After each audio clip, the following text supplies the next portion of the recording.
Boom, we're live, purportedly. Come on down. I'm already so delighted because Adverb Junkie, Beth, the famous Evelyn, Mamba, Julia Smith. Great to see you all. It just lights me up when I see the comments. Before I even started streaming, people are showing up. Like, it really, gosh. I never know why I do these things, but I do kind of. It's because I like doing them, because I like hanging out. I guess I'm like, that's just how I'm wired, I suppose. How the Zubin thing Zubins. So it's really a joy. Hi, everyone. Oh, everybody's here. I'm so delighted today. Adam in the UK, Dana in Honolulu. April Fool reporting for duty. I am also an April Fool, born in April 23rd. So I'm going to be 53 this month. Talk about a fool. It never ends. Lisbon's in the house, Diana. I was just reading about retiring in Lisbon, Diana. Miss Jahira, good to see you. And Maz in the UK. Abundance with Bonnie says, hi from Toronto, the home of Rush. You cannot go wrong. And Pipananda, follow your bliss. That's the bliss is all this is now, Dennis. Sarah in Cape Town. What? Are you visiting? Wow, that's crazy. April Fools and a full moon. This is the end times, Maz, if that's the case for healthcare professionals. I remember doing a few years ago an April Fool's video where me and Tom Heineber and Logan, when we were all a team doing medical stuff, we did a video where we faked me getting a call from Dr. Oz back before he was whatever he's doing now, and he was still doing a show, and I couldn't stand him. I still can't stand him, but that's just because the Zubin character hates nakedly ambitious shills. Although he's fine. He's the same nothing that we all are, and everything. But there was this whole sequence where I was yelling at him for all his misinformation and all this stuff and what a punk he was. And he was arguing back and forth because we took clips of him talking at his Senate hearings where he was defending himself. And people they were so disappointed when they found that it was April Fool's, because at the end it was like, did this really happen? Oh man, that was fun. That was the last time I've done a solid April Fool's thing. I'm not a big prankster, I just don't have the mind for it. But that one I was proud of. Sarah says, I escaped Canadian winters and went where it's summer. That's a good idea. Just go to the opposite hemisphere. Of course, nowadays it's summer everywhere, all the time. Everywhere, all the time, all at once. Summer. Yeah, my birthday is the same as Shakespeare's, apparently. And England's National Day. Nice, Maz. Maybe I need to move. Yeah, they'd always... So two people I share a birthday with, apparently William Shakespeare and Joyce DeWitt from Three's Company, who played Janice, which to me is a bigger deal than Shakespeare, quite honestly. Come and knock on our door. We've been waiting for you. Where the kisses are hers and his, Three's Company too. Do. You'll see where life is a ball again, laughter is calling for you. Down at our rendezvous, Three's Company too. Dude, don't get me started. Or maybe just stop me. That's probably the best thing. Hey, Zwiri, how are you? Dan Riddick currently getting an oil change while listening to you. Dude, oil is a thing these days, isn't it? Oh, man, the Strait of Hormel chili. Not to make light of, explosions and death and destruction, but, man, this dance really never ceases to just shock and amaze me. Shock and awe me. Jermaine Katubal says, you probably share a birthday with millions of other people who aren't famous, including me. I don't know that I'm famous anymore. I'm just kind of like a schmo. Oh, speaking of schmoes, I was going to say, so, I've never been a fan of BTS, the big K-pop group. I mean, biggest group in the world, all this. Now, I have a good friend whose wife is a huge fan, goes to all the concerts. And, this is a 53-year-old woman and just loves them to death. And I could never quite figure it out. So they put out a new album after being gone for 3 years because there's mandatory, in Korea, there's mandatory military service. So these guys, they're all males of the right age. They all went and did their military service. And then 3 years later, they come back. And so they literally had to take a break from being the biggest band in the world. And now they're coming back and they're like, okay, let's do a comeback album, right? So I watched this documentary on Netflix kind of following them through this comeback thing. And what I saw were 7 kids that were just normal schmoes who happened to be trained and be talented, like from the countryside of Korea or whatever. And they were just kids that I grew up with, basically, like normal Asian kids. And I was looking at them, how they're eating, how they're interacting with each other, how they're nervous about this thing, how they're worried that all this is going to end because they took this break, how they're second guessing all their song choices and kind of having all this imposter syndrome and just kind of going, what are we doing? Having the oldest one is now 34 and he's like, why am I doing this still? You know? But yet they love it. And it's one of those things where I finally kind of got it. I was like, I know why she likes them so much. And then when I asked her next time I saw her, she was like, yeah, that's exactly it. Like, they remind me of my son. Like, they're these kids that they had this dream and they made it happen. And they were really nobodies, you know?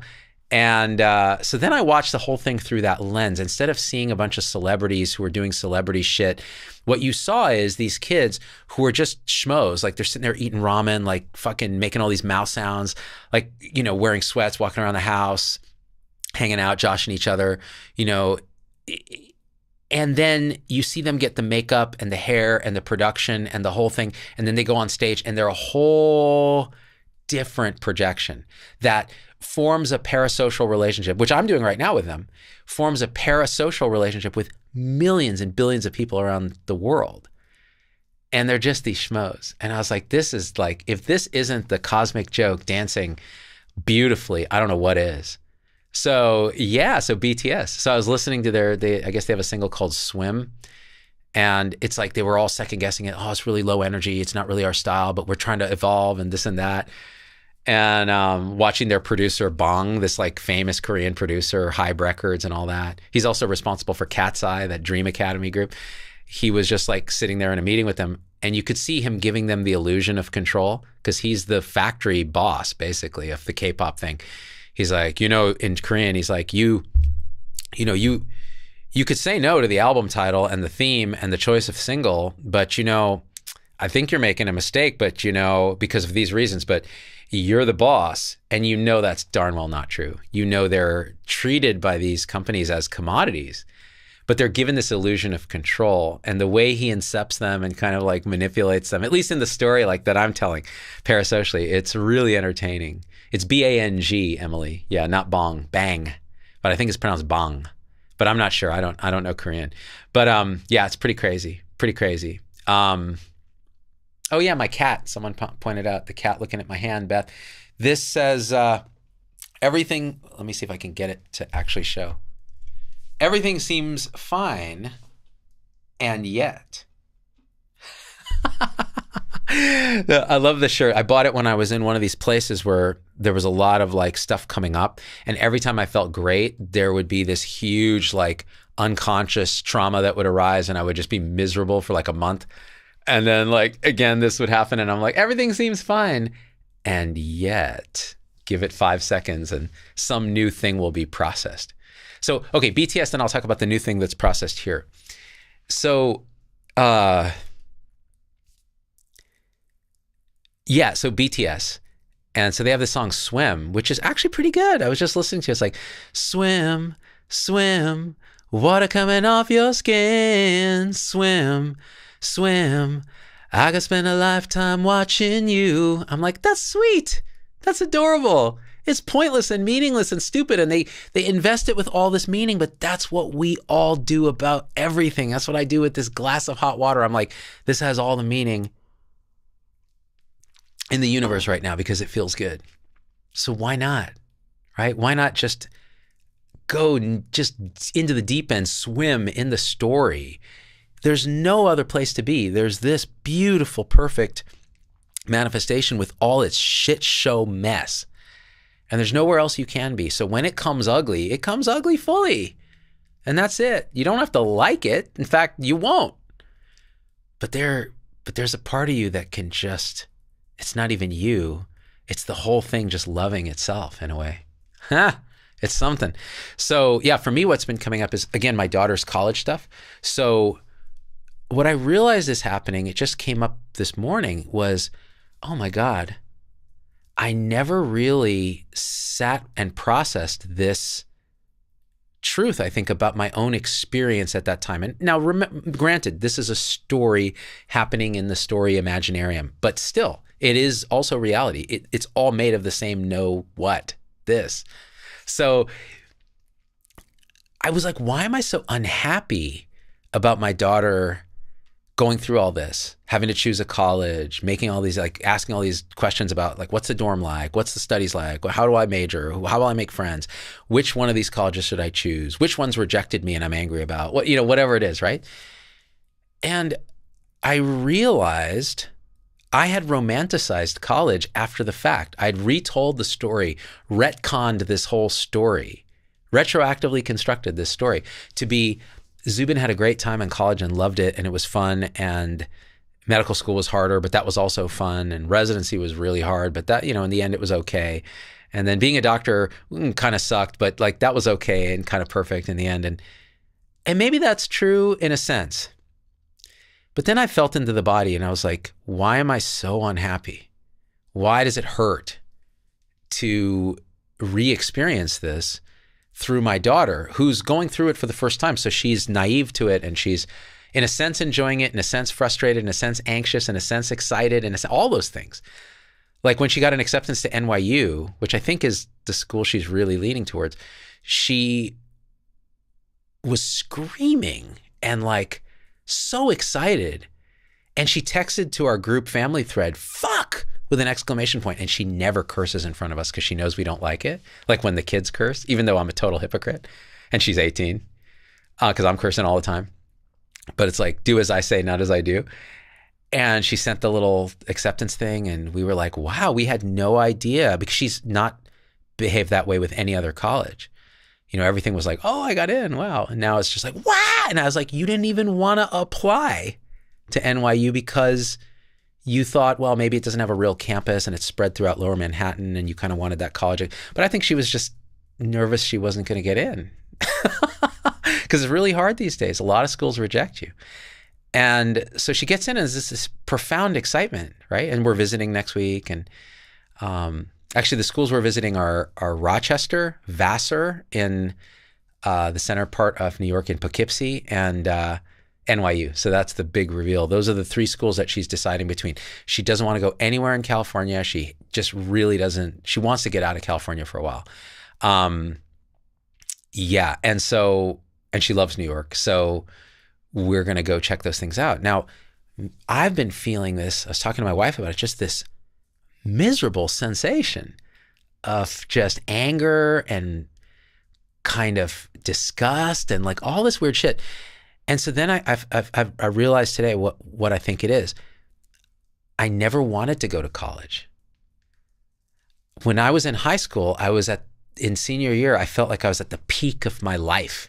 Like you're 18, you got a girlfriend, you're going to prom, you're finally not socially awkward, you're like the king of the social hierarchy, you feel competent in all the AP classes, whatever you're taking, you're like, I'm smart, people seem to engage with me, I have this, wonderful girlfriend at the time, like, this is great.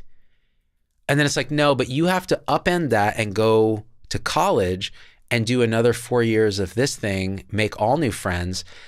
We had to break up because of distance, because she was going somewhere across the country. It would have broken up anyways, and all this, and I didn't want to do that. So then I'm like, okay, well, where should I pick?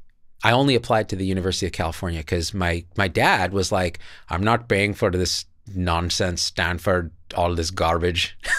Just go to, this tuition is $4,000 a year. Why would you go to Harvard and pay $40,000 at that time? And I of course was like, sure, Dad, you're paying for my college. If it's $4,000, if it's $40,000, I'm getting loans. So let's go do that. So I applied to all the UCs. I got into all the UCs, and I'm like, I like Berkeley because I like the Bay Area. That's why I chose it. I never visited. I never researched it because there was nothing. I mean, you get a brochure in the mail with the acceptance. That was it. My guidance counselor I never saw. So it was like, okay, I'll go do that. And you show up blind, undeclared major, thinking I'll do music and some kind of biology. I thought I was going to do entomology, like insect stuff. And I ended up doing molecular biology. I didn't know I was going to be pre-med. And And right away I met friends and stuff, and there was the chaos at Berkeley, but right away I was like, yeah, this is fun for a minute. And then I was like, this sucks. Like, I don't like this. Like, I liked learning and stuff, but there was something about, especially UC Berkeley, I don't know how other colleges are, but it just felt gross. Like, people were very competitive. It was a huge school, so like 30,000 undergraduates, and public school, so you're scraping and scrambling. I love public schools. I'm the product of the public school system. My children are in public school currently, but you're fighting every step of the way, right? Against hundreds of other people, thousands of other people, just to get classes. And the first year I lived in the dorms and I made a lot of friends and it was very engaged and kind of cool. And the second year I moved into a house with 4 guys and they were my only friends then. And it really became kind of isolated. We were off campus. And I just had this very lonely, isolating experience, despite all the fun and everything. And then being a pre-med, I had to take all these classes that I actually wasn't interested in, like physics, OChem, math. Like, I didn't care about any of that stuff. I just wanted to do music.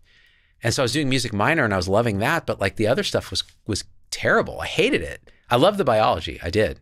The biology, the physiology types things, cell developmental biology. I loved that. But the other stuff I hated. And so, and I AP'd out of all my core requirements. So it was miserable. I don't know why this is like therapy for me. Just thanks for letting me express. So I ended up entering my third year doing some math and going, if I just bust my ass this year, I can get my major and my minor and graduate in 3 years using all my AP credits and get the fuck out of this place. And that's what I did.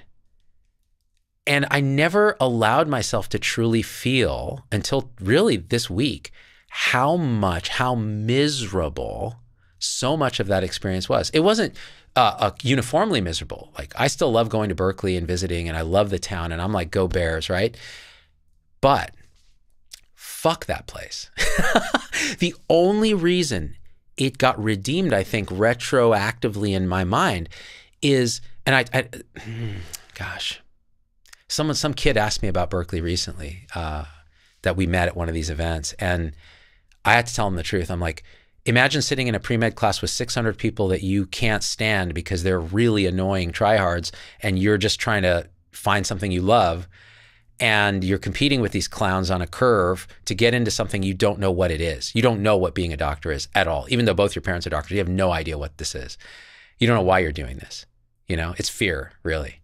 And the reason it actually was okay in the end is that in that third year, I had to go knocking on doors at the Life Sciences Edition labs, begging like a pauper, because they have no good guidance counselors there. At least when I was there was nobody who would help you get hooked up with research. They would tell you go knock on doors. Like, no support at all. Just go fucking do it. And so I just go knocking on doors, and you're humiliated knock after knock by these professors that are like, they're just TA will come out, the grad student will be like, oh, we're not taking undergraduates, or did you complete, these ridiculous prereqs to do this? And like, no, because I'm not a biochem emphasis 1 major or something. And so finally, after all this rejection, I knock on this door, and James Fristrom, Professor James Fristrom, who taught our genetics class, the big intro genetics class that the pre-meds take, comes out himself to the door. And, he's in his 60s at the time, and he's snarky and he's cynical. He's just like me. And he's like, who are you? I'm like, I know, I'm an undergraduate. You probably want to slam the door in my face, professor. I will do whatever you want. I just want to work in a lab because I took your class. I love genetics. And that was true. I did love genetics. And I'll do whatever you want. And he's like, will you make fruit fly food? And I'm like, yeah, I'll do that. I'll do whatever. And so he goes and looks at my final exam, because he has them all in a file from like 2 years ago when I took the class or whatever. And he's like, he looks at the answers to these complex genetics questions, and he's like, well, you seem to have a gift for this. I was like, I do? I don't know what the fuck. And he's like, all right, can you do this? You can start this day, and you do that. And so what happened was I started working at the end of my third year, and I pushed through and I graduated, and he hired me for that 4th year, that gap year where I wasn't working. And I'd finished college and I was applying to medical school to work in the lab as a research associate. And it was one of the greatest years where I just got to do what I loved. I applied to medical school. That was kind of a game that I got to play. I was dating someone. It was nice. It was like this beautiful thing, but the rest of college was just really painful. And I feel like it came up when I saw now my daughter having to go do this. And I was like, oh, I couldn't articulate it because she's like me, but she's also not. Like, she's much smarter, more socially engaged, like less fear-based, like all these things than I am. And yet I'm like, I can't tolerate this. Like it feels like my heart's going to break. Like I can't do it. I couldn't sleep, like all this stuff. And ultimately I realized what I'm always saying, which is it's never about someone else. It's always about you. And so I kind of felt through it fully. I kind of grieved the college experience in a way that I really never allowed myself to do because I was always pushing ahead. And so now I'm like, no, it wasn't great, bro. Like it wasn't you. And the way you dealt with it was through a lot of meanness, actually, like projecting how terrible the other people in the college were, when in reality, you were just not happy in that environment. And you're projecting your unhappiness onto everybody else. And then you turned into competitiveness and the desire to win, get into the best medical school that all these kids wanted to go to, which was UCSF. And so there was a like, I will show you all. And I did. And what did it accomplish? Nothing. Like it's pure projection. And so I had to kind of grieve all this kind of hurt and anger and resentment and kind of let it be felt. And so that's been happening. And it's like, oh, so now when I look at what's going on with my daughter, it's seen more as it is and less through a projection lens, although there's always some projection, but it's seen really as, oh, this is this like total unknown. Like this is a character going through a total story in a totally unique way that's never happened in the history of the universe. And whether she goes to NYU or Vassar or Rochester, it doesn't matter. She's going to be living that story and I'll be there to support. But hopefully without as much of this projection machine that was unconsciously running my reactivity to the whole thing. So that's my April Fool's, and that's not an April Fool's. That actually is probably true, although everything is kind of not true and true at the same time. So let's see some comments here. Emily says, no, that's not YZ. You are feeling your past and resenting the passage of time. Your era is ending and hers is beginning. Are you projecting, Emily? Because I don't feel that at all. I mean, I can feel into that now and go, is that true? No, because I did all the things, Emily.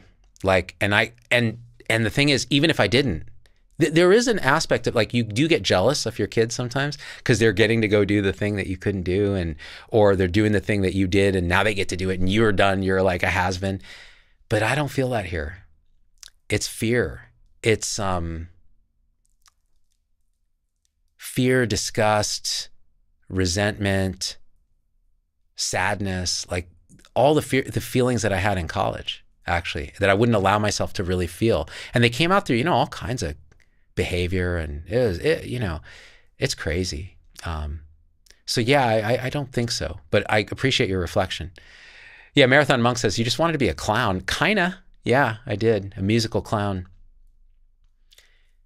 Oh, I'm glad. Just this in loveness. Your parodies and medical stuff really helped me get through the working in the ED during COVID. Hilarious. Perfect tramedy. Yeah, thanks. Let's see. Lil Rod says, my first degree was a party degree. Best 4 years of my life. I studied criminology, so there wasn't much pressure. See, now that I'm jealous of. It's like, shit, I never got to have that experience. And I know that my daughter, that's not the experience she's looking for. She wants to grind and get somewhere and make connections and play music and do the things.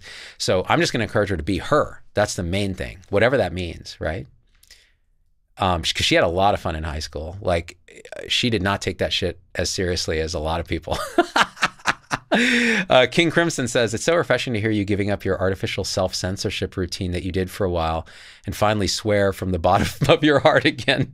Phew, you're back to being real. Yeah, thanks, King. I tried. Because I get it. I understand why people, it can affect what I'm saying in a way, and sometimes you can do it almost unconsciously. But now it's like it comes from the deepest part of my heart when I say fuck. It really does. Pamela, I couldn't be more thrilled watching my kids surpass me in every way. There's zero resentment of anything anymore, except when it comes up in habit energy, but I don't take it seriously. That's very well said. It does come up in habit energy, like, and then you're like, oh man. Like in many ways I brag about the way I brag about my daughter, because we're like culturally, in my tradition, like my parents and stuff, you don't brag about your kids in that way. It's bad superstition. Like something bad will happen. The way I brag about my daughter, my oldest especially, is, yeah, you know, she's a lot like me. Like that's my way of bragging. Like she gives zero fucks about things she's not interested in. She's socially pretty facile, and she's passionate about something at any given time. It could change, but it's always something that she's crazy about. And that's her biggest thing. Yeah. And so to see her, like, in many ways academically, she's already surpassed me by far. No one can surpass my wife because she was a machine. Like my wife, all of us, all three of us in the family look at her and go, yeah, we're not doing that.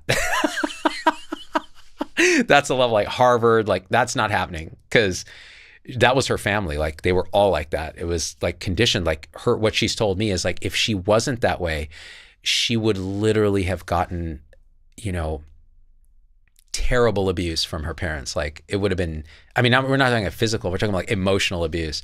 Like that was the culture, right? The kind of immigrant culture. And so she just did it, kept her head down, third child, always a peacemaker, and just did well. And she never felt as good as her siblings. Isn't that crazy? And she's a superstar. Yeah.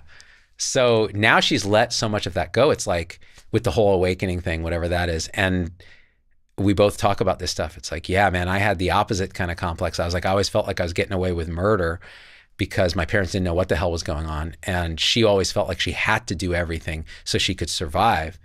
And yeah, our kids are much more balanced than we were. Yeah. They're really doing well. Yeah. Yeah, they're your mirror, Lil Rods, exactly. Down to clown, big sausage tits. I like your handle. Lil Rod says, I don't use this criminology degree at all now. Yeah, I'm not sure I use mine either. Actually, I do. I use everything I ever learned at all times. This is how it feels, because it's all part of the fabric of the happening. And it's all happening now. So that wasn't then. That is this. Like college is this. It's crazy. It's really hard to talk about. Evelyn Rice. Experience shows up at times and parts of us complete. So cool to see it happen. Amazing mirrors that point us back to look. Yeah, that's well said. Yeah. Marathon says, I sort of had the opposite experience where I hated high school and loved college. I think that's more common, Marathon, but both configurations are possible. He goes on to say, I'm jealous of the days where you could just pay for college on a part-time job easily. So that's the other thing, the expense. So if she had gone to a UC, the tuition would be a third what it's going to be if she says goes to NYU. And some other schools gave her scholarships, but it's like she really is not a fit for her. So it's kind of like, But at this point, you know, to be honest, I would pay that money because we saved it. We saved it in 529 accounts from when we got married. So before, well, no, as soon as the kids were born, we opened 529 accounts and have been saving for them diligently and letting the market grow it over years. So we don't qualify for financial aid, non-merit-based financial aid. And so I'm like, okay, we're sitting on this. I would gladly spend that money to give her 4 years of experience being an adult, making friends, having experience in some of the greatest areas of the world, like New York, just to have her grow from that. Like that to me is worth it. I don't know much about the education and all that. It depends on what she ends up majoring in, right? Whether it's business, economics, music, I don't know yet. Yeah.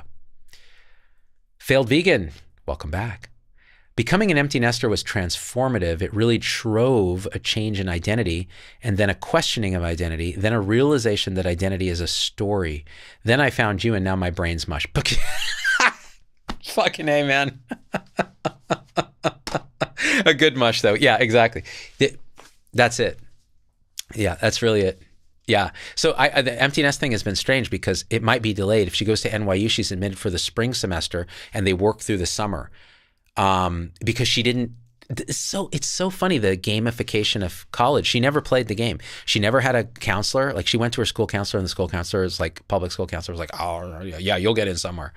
And other people are hiring these $10,000 a year. This is the Bay Area, $10,000 a year private like guidance counselors and stuff. And the results aren't much different ultimately, but there's certain games you play. So if she had known she'd wanted to go to, say, NYU, she should have applied early decision, because that would have been a much higher success, and she would have gotten into fall semester, and it would have been that route. But because she applied last minute as a regular decision, just kind of like, I guess I'll do this, she is kind of, they've already admitted such a percentage of their class that's committed to going.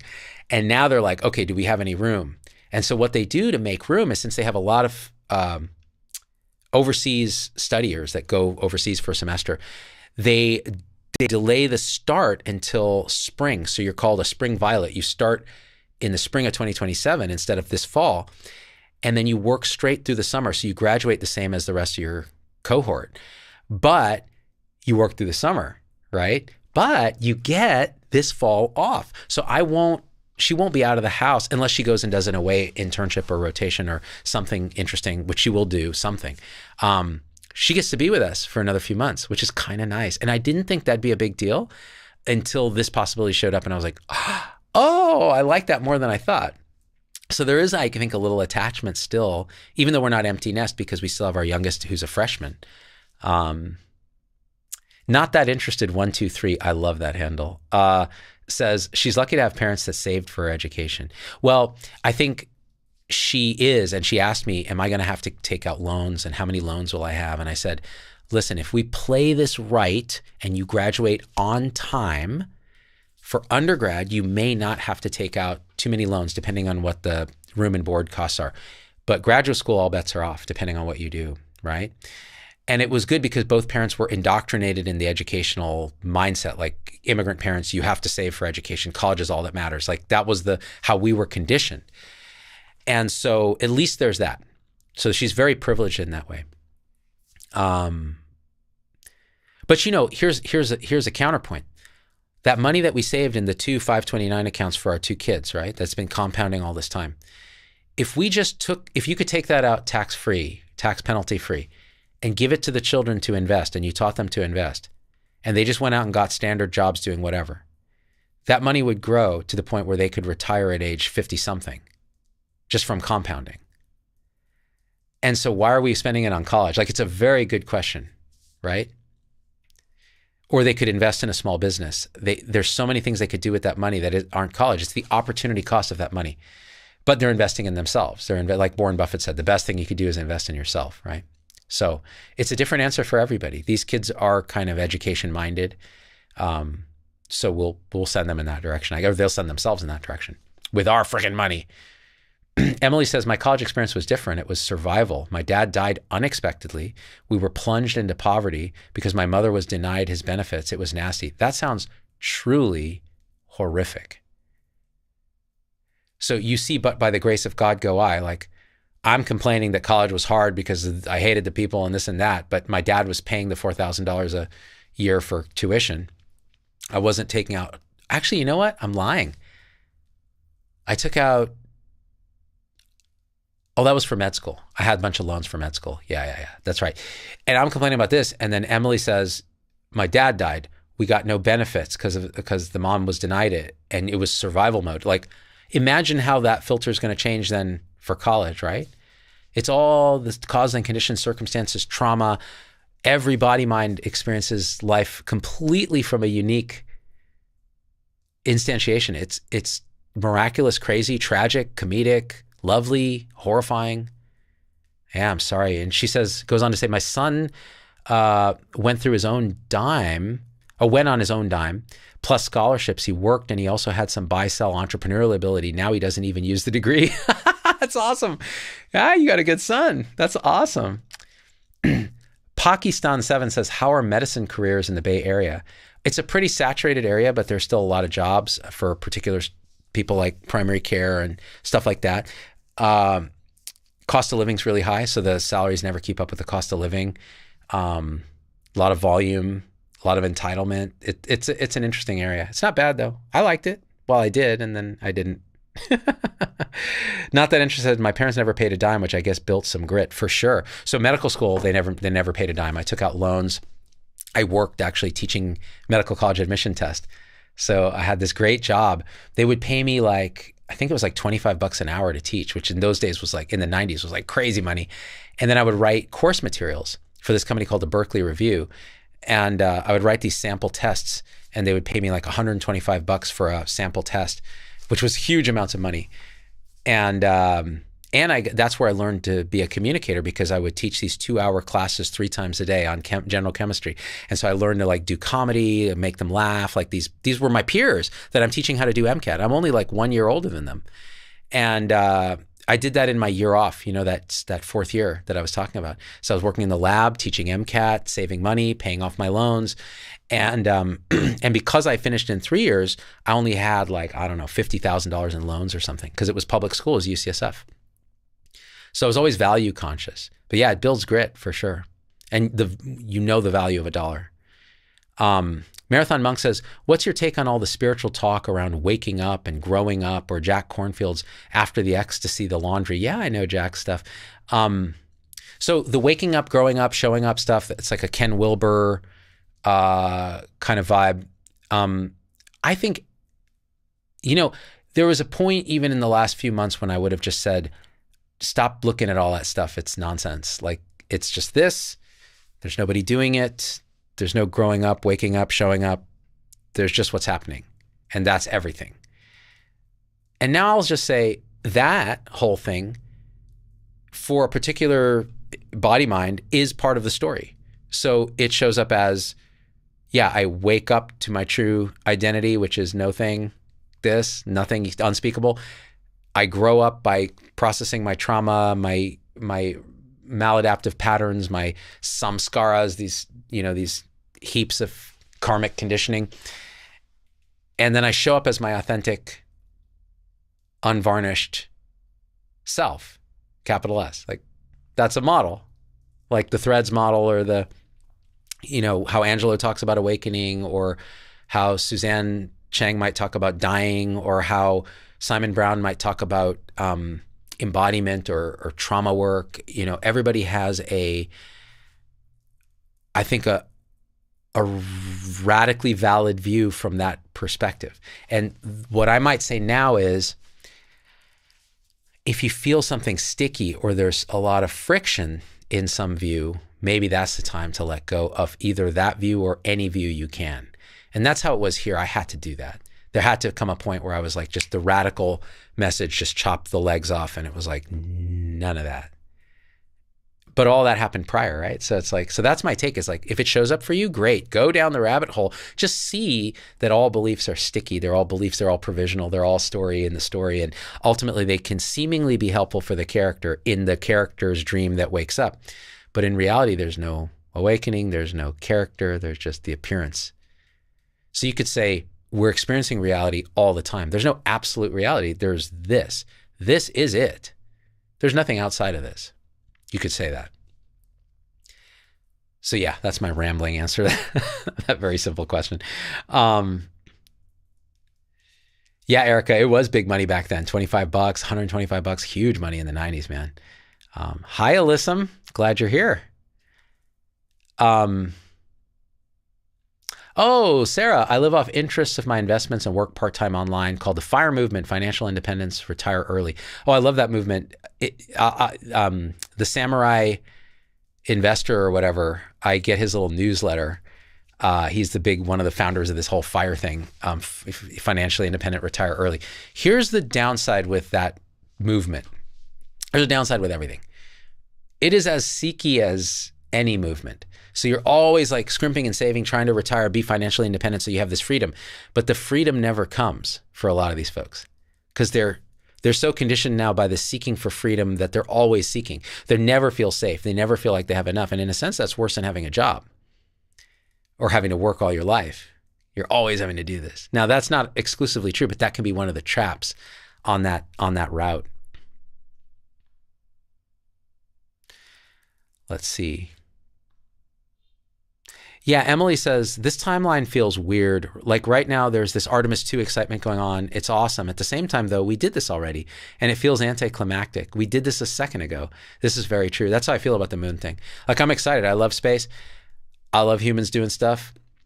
That's cool. Artemis is amazing. They're going to fly it around the moon and come back and get ready to land on the moon in the future and all that. Great. We did this, and we did it before we had computers properly. We did it before we had fucking the internet. We did it as a matter of national security because we thought the Soviets were going to do it first. And you just see what happens when humans have an existential fear of death. They'll go and do amazing things. It was actually Neil deGrasse Tyson said this really well. He said, we're not going to Mars unless the Chinese say they're going to Mars or the Russians say they're going to Mars, because there's never been a big thing like that that hasn't been driven by geopolitical competition and military stuff. And he's like, there's no reason. There's no great economic reason. There's no, whatever Elon says, there's no great economic reason to go to Mars. It's dangerous. It's time consuming. It costs a lot. And Mars is a shithole. It's like, how about we just buff up Earth? It's what we've got. Let's go with that.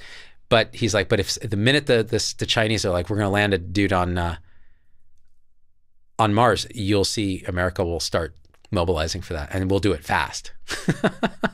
I think that's probably true. Feels right. Wakas says, what do you think about the people that use spirituality as a bypass system where they ignore actual problems they have in life? Well, I think it's a natural response to the insight that certain shifts can create, where you're like, oh, I see now what reality is and isn't. It's kind of like you see through the dream for a second there, and you're like, whoa. And then you're like, well, this is all dream stuff. Sometimes you'll hear me talk like that, but you'll never hear me act like that. You'll never see me act like that because it's not possible. Because there is no bypass. There is no, you can talk all you want about this is all illusion. This is empty of inherent existence. There is no absolute morality. There is no this, that, the other thing. You just go live in a cave. And if you want to do that, that's fine. But there's no bypassing life. So people talk like that. They justify like that. They especially the radical teachers can often feel a little bypassy that way. But in reality, it's like you can't. The realization ultimately is the embodiment of the whole thing. All of it is reality. The dream showing up as a dream is exactly what's happening in that moment, which means if it feels like there's something urgent or damaging or unjust or whatever, then that's how it will feel and that's how you will act. And in the next moment, you might see through that and go, oh, that's actually just appearance. Okay, great. Then the next thing will show up. There's no, just because there's awakening, I still feel like shit about this college thing. And then I still get angry and I still have to do things in the world. It's just, they don't seem to stick to anything. They don't seem to stick to a self anymore for very long. They might transiently Velcro and then just kind of rip off and it's back to kind of unknown this doing itself, right? That seems to be how it is here. I'm just sharing my own experience. Yeah. Gurkhan says, Zubin, have you ever wanted to live off grid, completely self-sufficient? It's not been a huge desire of mine. I don't mind being interconnected, but I don't want to rely on specific people. I kind of like relying on this whole thing, but I don't want to rely on a neighbor or a family member. Like that feels too existentially unsafe in some sense for this character. Yeah. But yeah, living off the grid has not really called to me. Just take a drink here. Ian with nothing says, what do you think your biggest fixation is that's left? How do you continue to work through personality mindset issues? Well, so now it happens completely involuntarily. Like it's a self-perpetuating process, it seems. So like this college thing where I was getting all this reactivity in the body and I was like, what is this? And I don't even go looking. There's not even a reason, because that feels like I'm trying to force something and I can't. I know I can't. So I just continue to live my life and I don't make it a problem. So now reactivity comes up. I recognize it. I go, God, I'm like suffering a little. Like, what is this? And I just trust. I'm like, there's a natural acceptance that this too will show itself. It may not be today. It may not be in 10 years, but it will show itself.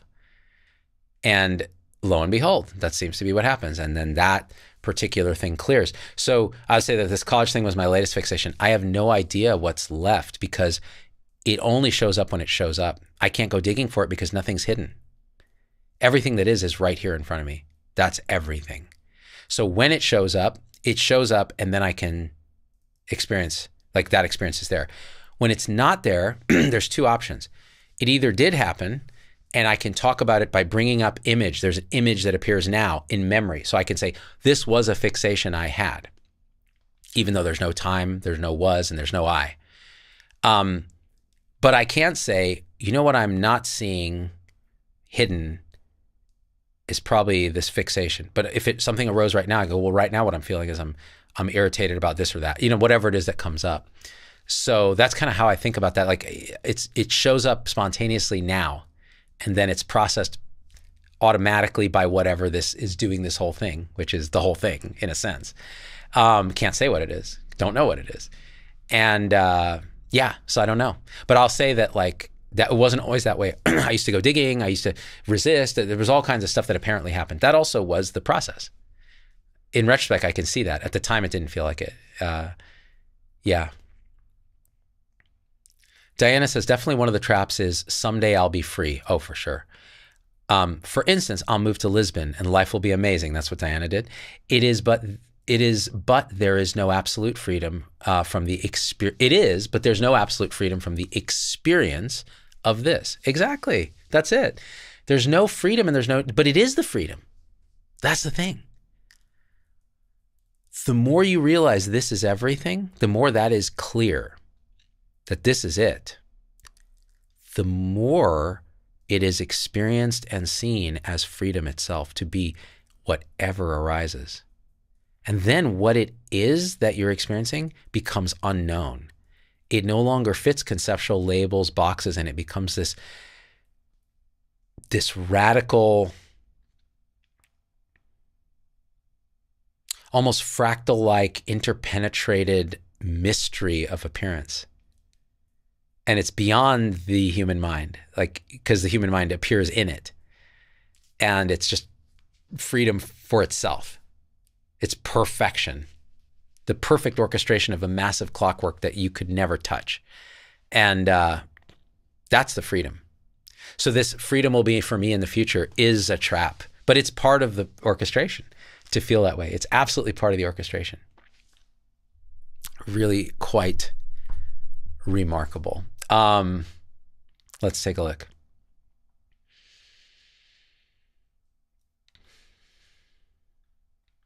Warm greetings to you, Lennox, from Europe. Nice. Emily says, the big thing I'm grappling with is what will happen with my existence when my corporeal existence ends? It kind of keeps me from being irritated by stuff. Yeah, that's what's showing up, right? What happens when I die? Like these questions the mind will automatically throw up. They'll appear. And they're natural part of the expression of the human, the expression of the whole. I don't know that arises much for me. It's not been a common experience for me that what happens when my corporeal existence ends, because I can't even really understand what this is. The question kind of fell away for me, for lack of a better way of saying it, and I can't talk about why that is. Yeah, but it does make me laugh because it is a cosmic joke that we're so worried about this. And it's natural.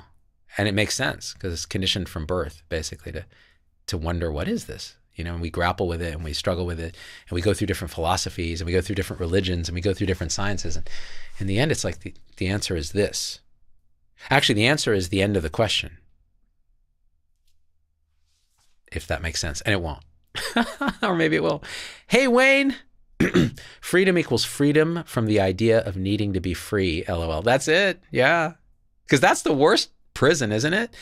Like all the spiritual people, that's where many are locked, is this, I'll be free someday. I'll be free in the future. Oh yeah. Or I'm partially free. I'm partially free. What does that mean, partially free? I'm more free than I was before. It's like, but that makes no sense. And what would not free mean? That's the other thing. What does not free mean? Explain to me. I'm stuck in thought. Then thought is exactly the freedom showing up as thought, making you feel like you're stuck. So you could be more precise with language. You could say, there's a thought form arising saying, I don't like feeling like I'm stuck in thought ruminating about the past. Beautiful. That's very precise. But that's not a lack of freedom. Because who would be free? Try to find the one who would have freedom from that. If you want something to be other than it is, what's wanting that? It's also this. The apparent one that wants this is an appearance, just like what it doesn't want or wants. So the whole thing is, I'll stop talking. Pip says, it's so amazing when you see that the whole world, everything is you. This puppet character dancing in the middle of things keeps getting the focus. But when that is let go of momentarily, wow. Yeah, that's a beautiful way to say that. Yeah, it's just poof. Yeah, Wayne, I was free on Monday, but then that's how you hear people talk like that. I used to talk like that. I went to a retreat and I was just fully awakened and I had this full mystical experience. And then the next day I was back in my body and I had to pay the rent and my kids and I was angry. It's like, bro, it's all this, all of it, every last bit of it. Man, let me just check one thing here on my stream. Wow, it's actually almost streaming smoothly. Almost. That's great. Look at my focus. Every time I turn my head, the face recognition dies and it goes out of focus. Not that interested says, with kids, it's understandable the suffering is there. It's a double hit. You feel their emotions and your own associations, both negative and positive emotions. Ooh, ooh, ooh. That's a brilliant comment. This is felt here. Okay. Kids are the worst, okay, for this reason. When like teenage girls are going through this thing, this process, this college, let's say, whatever it is, doesn't matter what it is. And you're going through this thing, whatever this awakening thing is, or just we'll call it life showing up as that.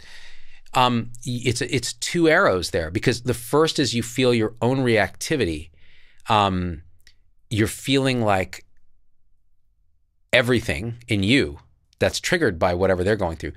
And then you're so porous that you're feeling everything they're going through directly. And you have a direct link to them because they're also a biological child. So there's this intimacy from that. And it's just, but that intimacy starts applying to everybody at some point. Yeah, it's really like that. You feel their emotions and your own associations. Exactly. Yeah, and I think it's true for everybody, but it's more acute, I think, in people who've gone through this thing because they're more open, in a sense. Emily, this is a good question. Emily Anderson, what if you were sitting here, Z, talking to us, and suddenly you just died? That could happen. I'm in an age group where I've got a little coronary calcium. I could just have a big MI right now, lose consciousness and die in front of you. What would that be? And I'll tell you, like,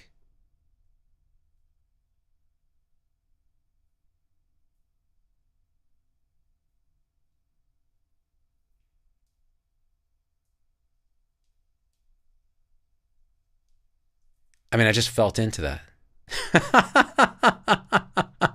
Everything is gone. Everything went. And yet nothing left. Where could it go? It was still, gosh, how do you say this? The question just lands here nowhere. I don't know how else to talk about it. You could say it in these ways. There is no death. But that is going to be misinterpreted. It's going to be taken by mind and saying, oh, you live forever, or there's an afterlife, or you don't actually die, or no. It's not like that at all. It's not like anything. Yeah, very strange. Very strange stuff. Let's stick with Emily for a second. It doesn't make sense. Why here and why now? Is it a grand illusion that we just want this paradise and believe it's just around the corner, but it really is just our brains toying with us?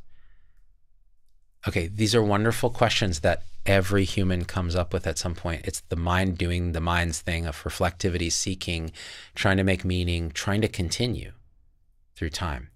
What if every one of those questions just died right now? Pop. They didn't make any sense. And all that was is all that is, and all that ever was is this. And there's no reason to look around the corner, because even the looking around the corner is also this. Even the worry about what happens after you die is also this. There's nothing that isn't this. There's nowhere that isn't here. There's nothing hidden. There's only this. Always and eternally.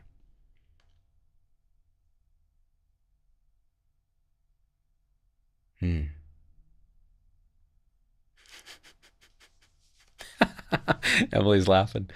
Sudden Zubin death syndrome. Yes. SZDS, Jeff. Not that interested said if I died, basically that shit would go viral. Make sure the kids are beneficiaries. Yep, I've got that dialed in. I would be fine with that. The family would really benefit. Let's, at least for now. Ian with nothing. How useful are stage models of awakening? At what stage are they no longer of use? That's ironic, isn't it? So stages are useful until they're not, or they're sometimes never useful. Like in Angelo's book, Simply Always Awake, or no, Awake, It's Your Turn. He has a whole chapter on stages. And I think he articulates it very well. He's like, here's why stages can be useful. Here's why they're damaging. Here's a simple set of stages. Here's a complex one. They're all pointless. And yet, here they are. So it's kind of like that. Kind of like that. Oh yeah, the wife would benefit too. Let's see. Ian with nothing. Oh, we just read that one. Twisticles. I love that. I love twisticles. I don't know what corner of the internet I just stumbled upon. Well, twisticles, you've come on a hero's journey right back home to where you never left, which is right into the twisticle sack, where just with a flick of the wrist, this little thing called the gubernaculum. That's my favorite word, man, in the testicles, the gubernaculum. We used to joke when I was in medical school with my buddy Harry, Dr. Harry now, that we were going to play musical instruments based on reproductive organs. So I was going to play the epididyophone. He was the master of the scrote-sichord. And I learned to play the fallopian tuba. So twisticles, you're in the right place. That corner of the internet. Let me see. Where are we at? Pakistan says, how long per day do you meditate? I love these questions. 0. Everything's a meditation, actually. All of it, 24 hours. I used to meditate a lot back in the day because there was a lot of seeking, and it seemingly calmed the loud mind, and it allowed me a certain type of clarity. Now meditation doesn't arise here. It doesn't seem to click. I tried to do it just for fun, and I just couldn't sit. And I used to sit for 5-6 hours a day. And I would go to retreats, and minimum meditation time would be 2 hours a day, an hour in the morning, an hour at night, for a good couple of years of that. And who knows what it did? Maybe it just cleared out some junk. I don't know. It's all a story, because it's like talking about a dream character, but that is what it is. Yeah, twisticles, gubernaculum is an incredible word. You are welcome here anytime, anyone who respects the word gubernaculum. Okay. Yeah, the fallopian tuba is amazing, Ian with nothing. And of course the epididyophone. And we would do a whole like marching band routine, me and Harry, you know, like I would pretend I was the band leader with my little whistle, and I'd be like, tweet, tweet, tweet, tweet, tweet, tweet. And he would play what he called the scrote-sichord, which was you'd pull the scrotal skin over a drum, and he'd play it like a drum. So I'd do the whistle, and he'd be like, he'd do the little drum line thing, and then I'd pull out the fallopian tuba and be like, and then you'd play the epididyophone. Ding, ding, ding, ding, ding, ding, ding, ding, ding, ding, ding. I can't believe that just happened. I haven't done that in years.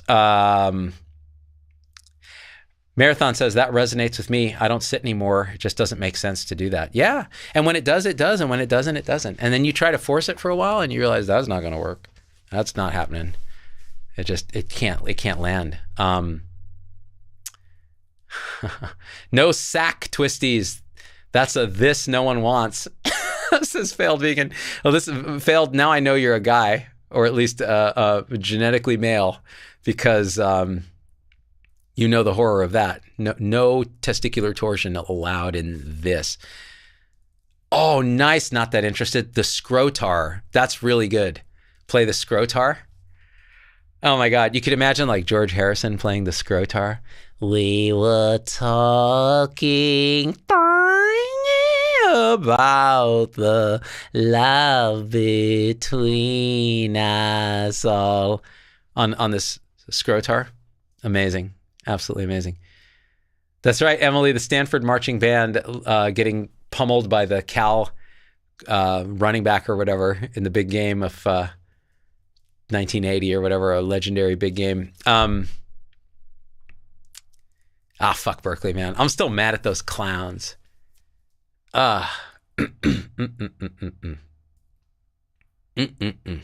Berkeley.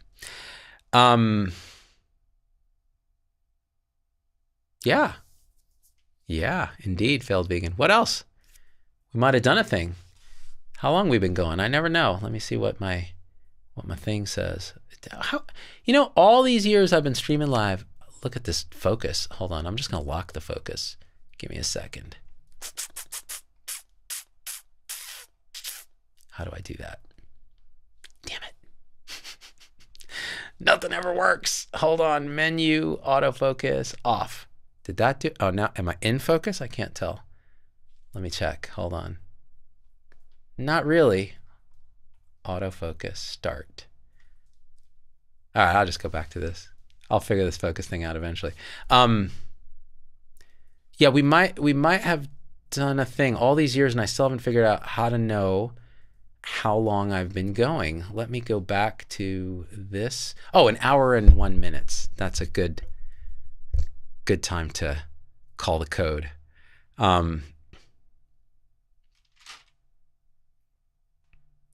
It's quiet hour here, so I had to turn you down a few notches. Nice, Sarah.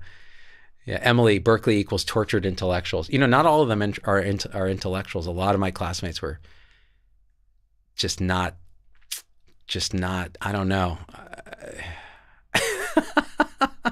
Again, this is a lot. I'm still working through my resentment about the whole experience. But there were really smart people, and there were people where you're like, how did you finish high school? Like, what's going on here?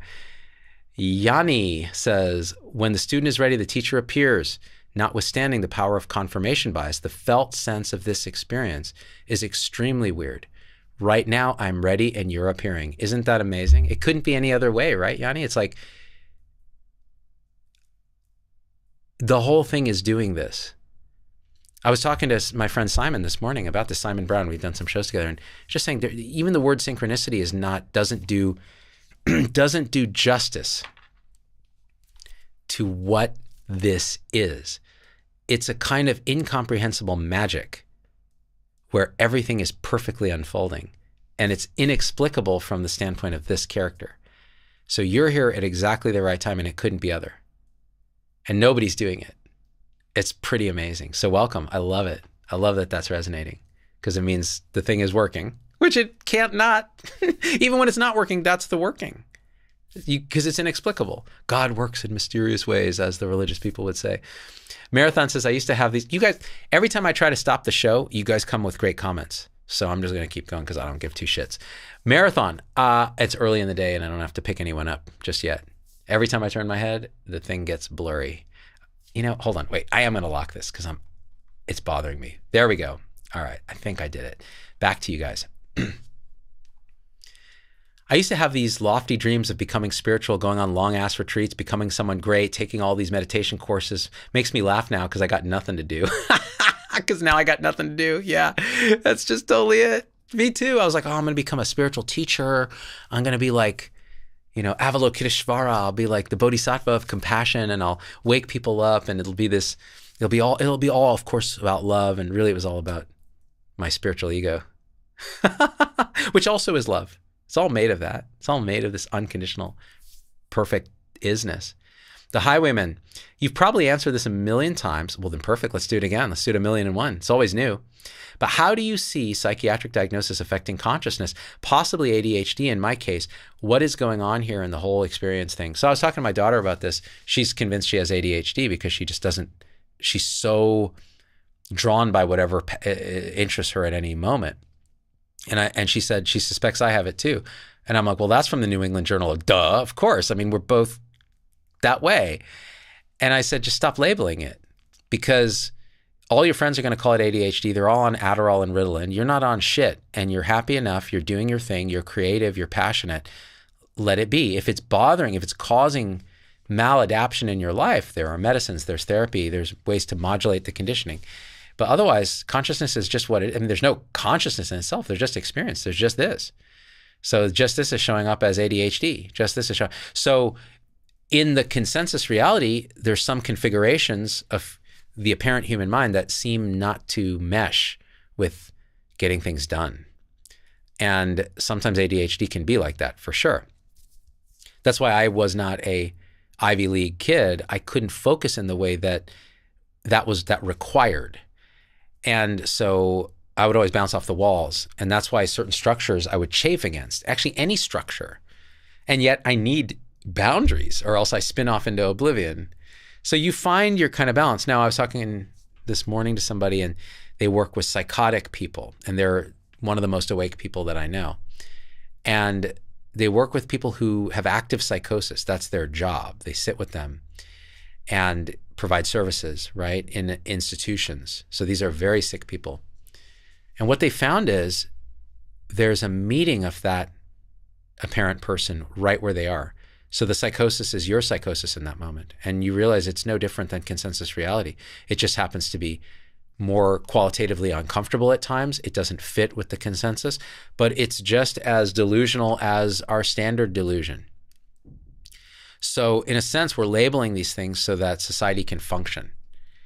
And it causes suffering for these patients, not just in an absolute sense, because there are feelings that like someone came into your room at night and did something terrible to you, but it's a delusion and that causes suffering. But because society won't function with you. And everything you've been trained and conditioned to is now twisted through a delusion filter into some kind of attack or threatening thing or paranoid delusion. So it doesn't change, it is the experience. It is the perfection showing up as that variant. But it doesn't feel that way. It doesn't feel that way on the outside looking at it, and it doesn't feel that way maybe on the inside. Or maybe it does, because you don't know what that experience is like, and unless you have it, right? So you have ADHD, you know what that feels like, although that's just a label. What it is it's youing. And we're calling that ADHD. So I told her, don't worry about the labels. Just see how you're functioning, and that this is innately free of any real constraint. So if you're calling it ADHD, but you're able to do your life and enjoy things and be reasonably productive, don't worry about it. Don't let anyone tell you you need this, you need that, you have this, you're disabled, whatever it is. It just doesn't make sense. Yeah. Twisticles, I have no idea what this awakening means, but is it even desired? Oh, I love it. Yeah. No, I don't know. I don't know what it is either. So we have videos about this, but they don't say anything. I mean, is awakening even desired? Is it desirable? I don't think so. I think for me, what was desirable is seeing things as they are. That's what I thought. And I think that still stands. An awakening is one way of saying you wake up from a dream where you thought things were one way, and you see that things are actually this incomprehensible unknowingness. And also they're just what they are.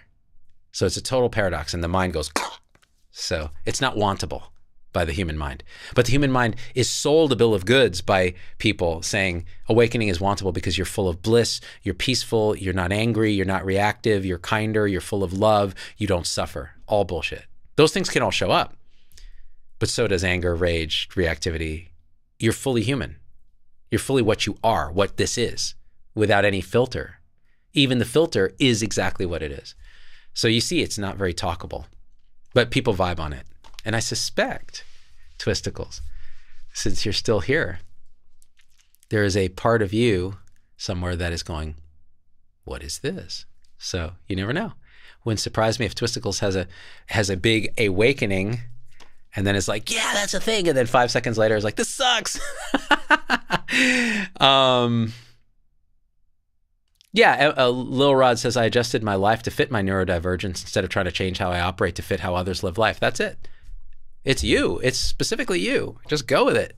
You don't have a choice. This is, you know, Zubin is Zubining, Emily's Emilying, Sarah's Sarahing. That's just how it is. Dennis says, I experienced that consensus when working with a schizophrenic. This guy could perceive real spiritual phenomena that most can't. He just couldn't control it. It was amazing. Yeah, that's really amazing, these guys. Some of them are just, wow. You're just like, wow. Jeff Thomas Black, a separate self-identity in my direct experience was exponential suffering. As I aged, I would not want a fixed identity back after the dropping of the false. Right. So when that whole thing shows up as exquisite suffering, which it does for many of us, for me, it was like constant unsatisfactoriness, constant trying to be other. The kind of natural course correction is that illusion starts to be seen through.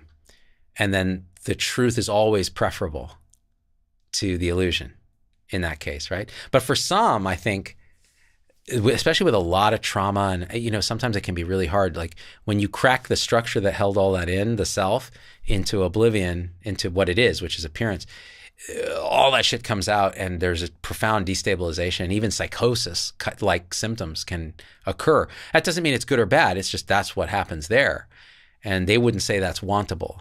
I've heard people say, I wish that had never happened to me. But at a deeper level, if you really probe, they say, and yet I wouldn't have it any other way, because you know this is how it is. This is the truth. Yeah.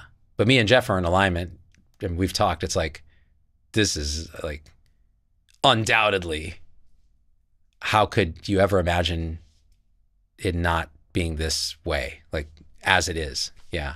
So it's kind of like that. Wouldn't have it any other way. Twisticles, fascinating answer. From the outside looking in, it seems like a burden and an existential crisis all in one. I think I'll keep the blinders on. Oh man, Twisticles is the gift that just keeps giving, just twisting. Beautifully said. It can absolutely, and you said it perfectly, from the outside looking in. Let's reframe that. From the standpoint of the illusory separate me that thinks it's the mind and its thoughts, this looks like existential collapse, a massive burden of like nihilism, anarchy, unpredictability, unknowingness. And that's exactly how it will look from a movement of energy that is designed to do the opposite, to know, to persist, to control, to separate, to turn into subject and object. So what happens when that mechanism is seen through as an appearance and not you? Not saying what you are, I'm saying you're not that. And that collapses, then everything is just as it is. That's what I'm pointing at. It's not nihilism. It's not existential crisis. All those things can arise as experiences. It's truth with a capital T. This is what this is. Without the filter of this pattern of contracted energy we call me. It's good shit, man. Aaron McMorris, a new name. I like this. Hey, watching on vacation in Louisiana, watching from my 94-year-old grandma's house. Oh, send her our love. That's awesome. The 9-4. That was a good year. I love it. Welcome. Ian with Nothing says, I have a question about addiction after awakening above. Let me see if I can find the question.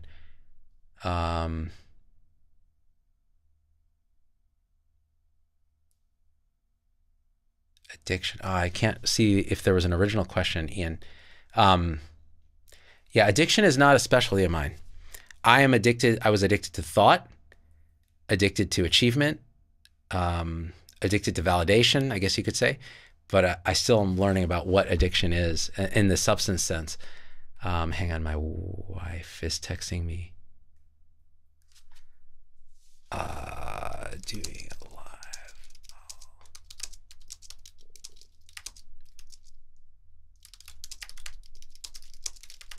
Okay, perfect. Never ignore your family. That's rule number one. Yeah, Wayne, who's gone through this profoundly, says, feels like death followed immediately by hilarity because ain't nobody to die or live. That's a great way to say it. Yeah. Hilarity. Like, for me, it was just giggles, giggles, giggles, and still is. Like, when I really touch into it, what this is, it's like, oh my God. Like, the world can look like it's falling apart. Nuclear bombs could be dropping on your head. And when you see what this is, it's like, ha! As you become one with this nuclear explosion, you're just giggling the whole time. The Highwayman says, I have these serious bouts of executive paralysis. I'm just tired and I want to sleep. My 3-year-old said the other, well, you already answered it. You said my 3-year-old. Of course you have executive paralysis. You have a 3-year-old. Said the other day, Dad, it's okay that you're tired. I love you anyway. That felt good. Kids are awesome. They really are, man. That's beautiful. I love that. Yeah, tired arises. There's times now I don't even sugarcoat it. I'm like, I tell the whole family, I'm like, guys, I feel like shit right now. I'm going to go crawl into bed. Don't even try to resist it. Middle of the day, in the middle of doing something. Guys, I am out.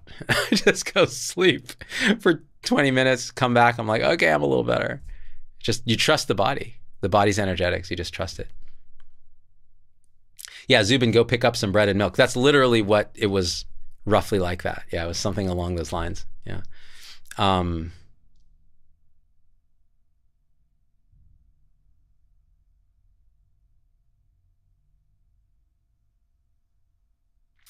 Yeah. Jeff says a separate self-identity in my, oh no, we read that one.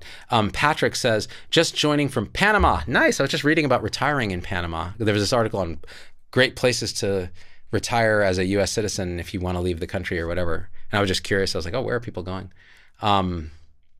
90 degrees now and halfway into a bottle of wine. You are living all the dreams. We were just talking about addiction, Patrick. Radipam says, instead of focusing on me, isn't it better to focus on we? Is that closer to truth? No. That's the short answer. There's no closer to truth. We'll say it this way.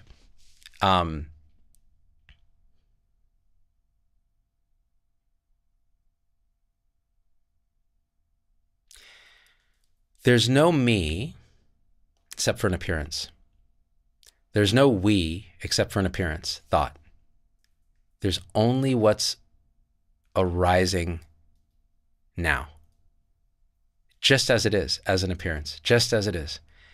And if there's another apparent person there, then that's what's arising.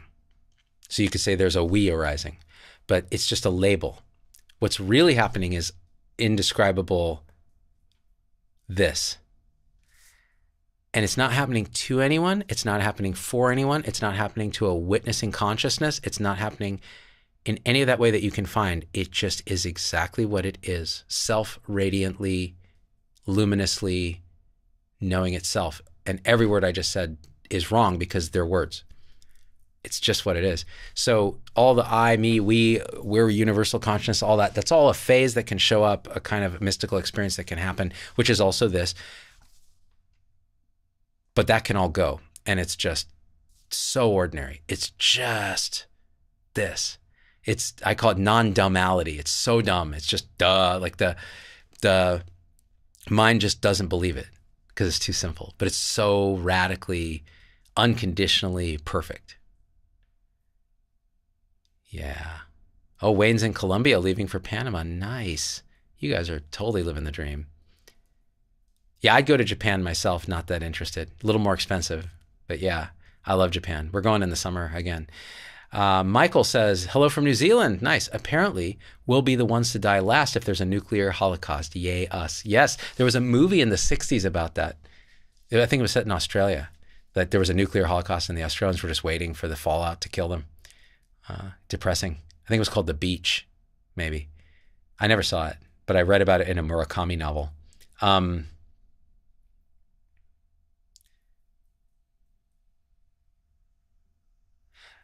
The Highwayman says, I totally recognize being addicted to thought. I'm a cognitive scientist, worked at a university. I thought that was me, quote unquote.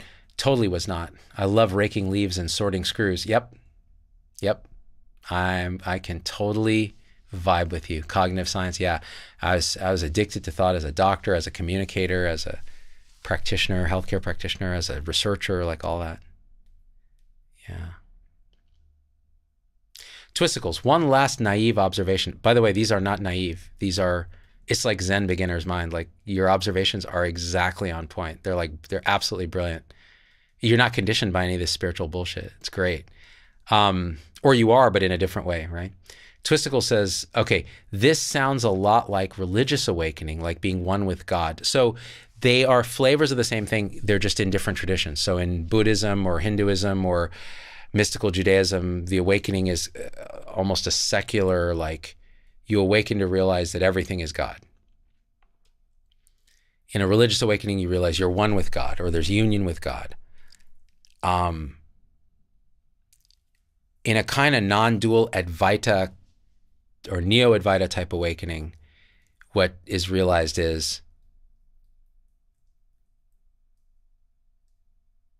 everything is nothing, is no thing showing up as everything. And that's all that is. And it can show up as anything, including the sense of God, the sense of separation from God, union with God, the sense of seeking for God, the entire universe, all of it. Yeah, it's a trip, man. Or lady. Although twisticles, I'm thinking male.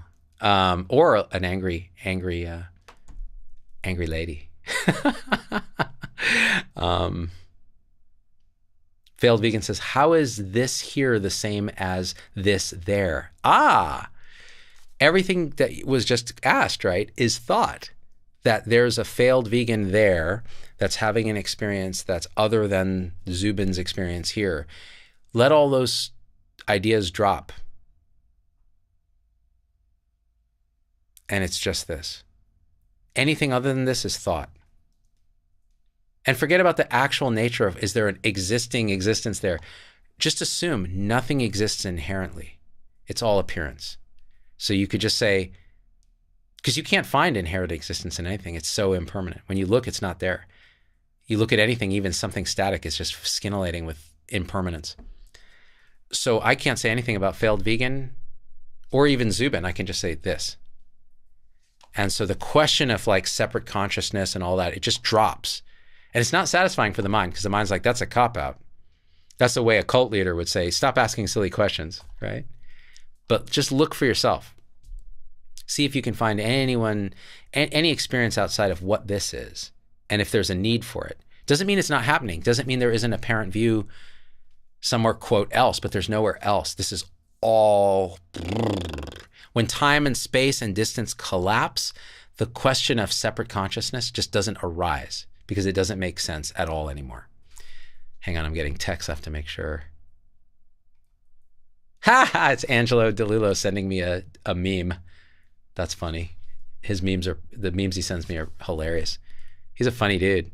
Remind me to look at that.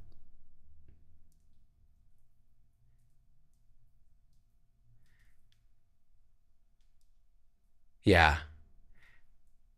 All right. I'm feeling that it's time. So even though the comments are still good, we'll do this again because it's fun. I really enjoy it. I love, thanks to everyone who supports the show. The $5 a month, people on YouTube, Facebook, locals, pays for all this gear and the space, which is really nice. No profit is made. No animals were harmed in the making of this video. Yeah. I'll put this up on the podcast, the audio podcast. If you listen on the, like iTunes, Spotify, whatever, do me a favor and just like subscribe, leave a review. The last few reviews are all about COVID era. So like, it's nice to see some like spirituality related or awakening related reviews, whatever you feel about it. I think that'd be helpful to guide people to the podcast as this is what the content is now, you know? Yeah, we were supposed to see each other, Emily. Like all of it was supposed to be exactly as it is. Really a joy. Evelyn, thanks. Thanks, Highwayman. Krista, good to see you. Thanks, Patrick. Thanks, Diana. All right. Peace out.